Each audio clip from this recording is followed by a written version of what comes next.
What's going on, everybody? Escape here. In my last video, I talked about what happened when I took the Greyhound from Washington to Montana. In that video, I said that I would make another video about the events following that Greyhound trip and when my brother picked me up in Montana. If these videos are not uploaded within 3 days of each other, like I said they would be, then clearly there's a problem.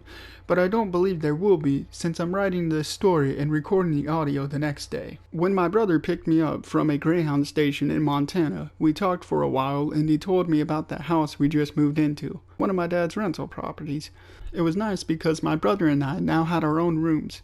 Even better was the fact that I was away when all this was happening, so I didn't have to pack all my stuff again like I had to do the year before when I moved from Washington to Montana. When I got home, I was quickly shown my room, then I left to go hang out with my brother, so I spent about 20 minutes at my new house. My brother and I went to his girlfriend's house and we watched a movie for a while before I felt something in my pocket and remembered I was carrying weed in a pipe when I was on the Greyhound. Then my brother, his girlfriend, and I went to the backyard and started smoking weed. It was a bit strong, but when you're hardly smoking weed and you go from Montana weed to Washington weed, it tends to hit a bit differently. When we were done smoking, we went back inside, and I remember that Pineapple Express was on. I heard a lot of people say that it's a good movie to watch when you're high, but I remember getting annoyed with the movie and thinking it seemed cheap, an opinion I stand by today. When it got late, my brother drove me home and told me that he was staying at his girlfriend's house, but the problem was that I was high, he dropped me off in a dark alley, and I didn't actually know which house was mine. Being that earlier that day I was simply shown to my room, I wasn't familiar with how the house looked or how the neighborhood looked. I stood high in the cold Montana winter, thinking about what would happen if I walked into the wrong house. 3 likely things were about to happen.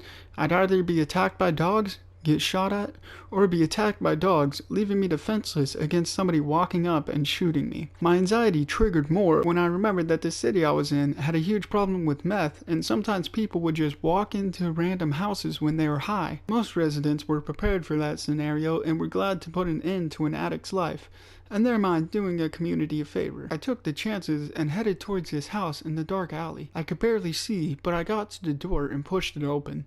Somebody had left it unlocked. My heart beat faster than ever as I walked down the stairs to a room with the lights on. I hesitantly opened the door and saw 2 dogs laying on the bed. I closed the door quickly and was prepared to run out of the house, but I didn't hear any barking, which I thought was odd, so I opened the door again, and when I got a closer look, I realized that the 2 dogs were mine and that I was home. If you like this anxiety-driven story, then like this video and subscribe to Escape for new content every 45 days. Until next time.